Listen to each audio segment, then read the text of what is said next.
जैसा कि आप सभी को मालूम होगा कि एसएससी जीडी का एग्ज़ाम 4 फरवरी से स्टार्ट हो चुका है। तो ऐसे में मैं आपके लिए जीके जीएस के कुछ इंपॉर्टेंट क्वेश्चन लेकर आया हूं। तो एक एक क्वेश्चन बेहद ही इंपॉर्टेंट रहने वाला है, तो वीडियो को आप वॉच पूरा जरूर कीजिएगा। तो चलिए वीडियो को शुरू करते हैं। पहला नंबर क्वेश्चन में पूछा गया है कि निम्नलिखित में से कौन सी पवन सहारा रेगिस्तान में निकलती है और अफ्रीका के गिनी तट की ओर बहती है। तो कौन सा पवन है? तो इसका जवाब हो जाएगा ऑप्शन नंबर डी, हार्मेटन पवने, ऑप्शन डी। अगले क्वेश्चन में पूछा गया है कि भगवान जगन्नाथ की रथ यात्रा किस राज्य का प्रसिद्ध त्यौहार है। तो कौन सा राज्य का प्रसिद्ध त्यौहार है? तो इसका जवाब हो जाएगा उड़ीसा राज्य का प्रसिद्ध त्यौहार है, ऑप्शन ए। नेक्स्ट क्वेश्चन में पूछा गया है कि घमुरा एक प्राचीन लोक नृत्य है जिसका जन्म किस राज्य में हुआ था। तो घमुरा जो कि एक प्राचीन लोक नृत्य है, उसका जन्म किस राज्य में हुआ था? तो इसका जवाब हो जाएगा उड़ीसा राज्य में हुआ था, ऑप्शन बी। नेक्स्ट क्वेश्चन में पूछा गया कि मंत्रिपरिषद सामूहिक रूप से किसके प्रति उत्तरदायी होती है। तो किसके प्रति उत्तरदायी होती है मंत्रिपरिषद? तो इसका जवाब हो जाएगा लोकसभा के प्रति, ऑप्शन ए। अगले क्वेश्चन में पूछा गया कि निम्नलिखित में से कौन सी कृति कृष्णदेवराय द्वारा तेलुगु में शासन कला पर लिखी गई थी। तो कौन सी कृति हो जाएगी? तो इसका जवाब हो जाएगा ऑप्शन नंबर ए, अमुक्त माल्यदा, ऑप्शन ए। अगले क्वेश्चन में पूछा गया कि निम्नलिखित में से किसने सल्तनत काल के दो बुनियादी सिक्के जो कि चांदी का टंका और तांबे का जीतल था, किसने जारी किया था या फिर किसके शासनकाल में जारी किया गया था? तो इसका जवाब हो जाएगा इल्तुतमिश। इल्तुतमिश ने जारी किया था, तो ऑप्शन बी सही जवाब हो जाएगा। नेक्स्ट क्वेश्चन में पूछा गया कि निम्नलिखित में से किस घटना के बाद वल्लभ भाई पटेल को सरदार की उपाधि मिली। तो कौन सी घटना हुई थी जिसके बाद वल्लभ भाई पटेल को सरदार की उपाधि मिली थी? तो इसका जवाब हो जाएगा बारदौली सत्याग्रह, ऑप्शन सी। अगले क्वेश्चन में पूछा गया है कि नामदफा राष्ट्रीय उद्यान कहाँ पर स्थित है।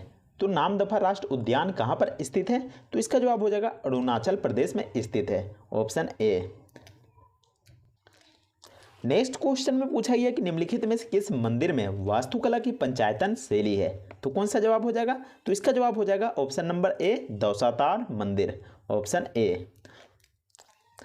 तो यहाँ पर देख सकते हैं 10वां नंबर फिर से आ गया है। उससे पहले 9वां क्वेश्चन था, मिसप्रिंट यहाँ पर थोड़ा सा छप गया है। तो इस क्वेश्चन में पूछा गया कि सातवाहन काल में किस भाषा का राजभाषा के रूप में प्रयोग किया जाता था। तो इसका जवाब क्या हो जाएगा? तो इसका जवाब हो जाएगा प्राकृत भाषा का। तो ऑप्शन बी बिल्कुल सही जवाब हो जाएगा, प्राकृत। नेक्स्ट क्वेश्चन में पूछा गया कि संविधान के अनुच्छेद खालिस्तान में धार्मिक स्वतंत्रता के अधिकार की गारंटी दी गई है। तो किस अनुच्छेद में दी गई है धार्मिक स्वतंत्रता के अधिकार का गारंटी? तो इसका जवाब हो जाएगा अनुच्छेद 25 से लेकर 28 में धार्मिक स्वतंत्रता के अधिकार के बारे में बताया गया है, ऑप्शन सी। नेक्स्ट क्वेश्चन में पूछा गया कि अशोक के अभिलेखों को किस प्रकार विभाजित किया गया है। तो आपको बता दूं कि अशोक के जो अभिलेख हैं उसको शिलालेख, स्तंभलेख और गुफा अभिलेख में विभाजित किया गया है, ऑप्शन बी बिल्कुल सही जवाब हो जाएगा, ऑप्शन बी। अगले क्वेश्चन में पूछा गया कि भारत का उपराष्ट्रपति बनने के लिए निम्नलिखित में से किसकी आवश्यकता नहीं है। तो यहाँ पर देख लीजिए कि पहले किसकी आवश्यकता होनी चाहिए।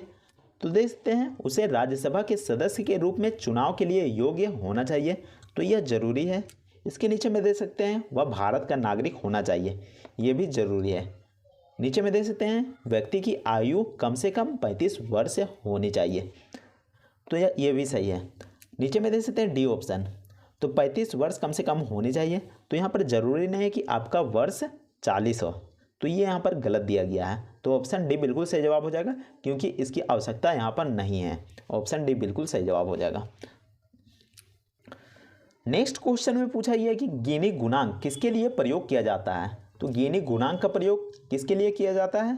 तो इसका जवाब हो जाएगा आय असमानता को मापने के लिए, ऑप्शन बी। नेक्स्ट क्वेश्चन में पूछा गया है कि भारतीय संविधान का भाग 17 से संबंधित है। तो भाग 17 किससे संबंधित है? तो इसका जवाब हो जाएगा ऑप्शन नंबर डी, राजभाषा से। अगला क्वेश्चन में पूछा गया कि पिट्स इंडिया एक्ट खालिस्तान में पारित हुआ था। तो पिट्स इंडिया एक्ट कब पारित किया गया था? तो इसका जवाब हो जाएगा 1784 ईस्वी में पारित किया गया था, ऑप्शन डी। अगले क्वेश्चन में पूछा गया है कि कालसूबाई शिखर निम्नलिखित में से किस भारतीय राज्य में स्थित है। तो कहाँ पर स्थित है कालसूबाई शिखर? तो इसका जवाब हो जाएगा ऑप्शन नंबर बी, महाराष्ट्र राज्य में स्थित है, ऑप्शन बी। अगले क्वेश्चन में पूछा गया है कि जिम कॉर्बेट राष्ट्रीय उद्यान भारत के किस राज्य में स्थित है। तो जिम कॉर्बेट राष्ट्रीय उद्यान भारत के किस राज्य में स्थित है। तो इसका जवाब हो जाएगा उत्तराखंड राज्य में स्थित है, ऑप्शन सी। नेक्स्ट क्वेश्चन में पूछा गया है कि औरंगजेब के बाद मुगल सम्राट कौन बना था। औरंगजेब के बाद पूछा गया है, तो इसका जवाब हो जाएगा ऑप्शन नंबर ए, बहादुर शाह, जो कि औरंगजेब के बाद मुगल सम्राट बना था, ऑप्शन ए। नेक्स्ट क्वेश्चन में पूछा गया कि 9वीं शताब्दी में प्रसिद्ध विक्रमशिला विश्वविद्यालय की स्थापना किसने की थी। तो विक्रमशिला विश्वविद्यालय की स्थापना किसके द्वारा की गई थी। तो इसका जवाब हो जाएगा धर्मपाल के द्वारा की गई थी, तो ऑप्शन बी बिल्कुल सही जवाब हो जाएगा। नेक्स्ट क्वेश्चन में पूछा गया कि निम्नलिखित में से कौन सी झील आंध्र प्रदेश और तमिलनाडु की सीमाओं पर स्थित है। तो कौन सा झील हो जाएगा जो कि आंध्र प्रदेश और तमिलनाडु की सीमाओं पर स्थित है। तो इसका जवाब हो जाएगा ऑप्शन नंबर बी, पुलकित झील, ऑप्शन बी। नेक्स्ट क्वेश्चन में पूछा गया है कि विजयनगर की प्राचीन राजधानी जो कि हम्पी है वो कहाँ पर स्थित है। तो इसका जवाब हो जाएगा जो हम्पी है वो कर्नाटक राज्य में स्थित है, ऑप्शन सी। अगले क्वेश्चन में पूछा गया कि पाकिस्तान के किस शहर को गार्डन ऑफ मुगल्स और सिटी ऑफ गार्डन कहा जाता है। तो किस शहर को कहा जाता है। तो लाहौर को कहा जाता है, ऑप्शन ए। नेक्स्ट क्वेश्चन में पूछा गया कि हॉकी के मैदान पर कितने खिलाड़ी का टीम हिस्सा लेते हैं। तो इसका जवाब हो जाएगा हॉकी के खेल में मैदान पर कुल 11 खिलाड़ी हिस्सा लेते हैं, ऑप्शन डी। नेक्स्ट क्वेश्चन में पूछा गया कि स्टॉपर शब्दावली निम्नलिखित में से किस खेल से संबंधित है। तो इसका जवाब हो जाएगा जो स्टॉपर शब्दावली है वह फुटबॉल से संबंधित है, ऑप्शन ए। उम्मीद करते हैं कि आपको यह वीडियो पसंद आया होगा। अगर वीडियो पसंद आता है तो वीडियो को लाइक कीजिएगा और चैनल को भी सब्सक्राइब जरूर कर लीजिएगा। तो मिलते हैं नेक्स्ट वीडियो में, तब तक के लिए जय हिंद, वंदे मातरम।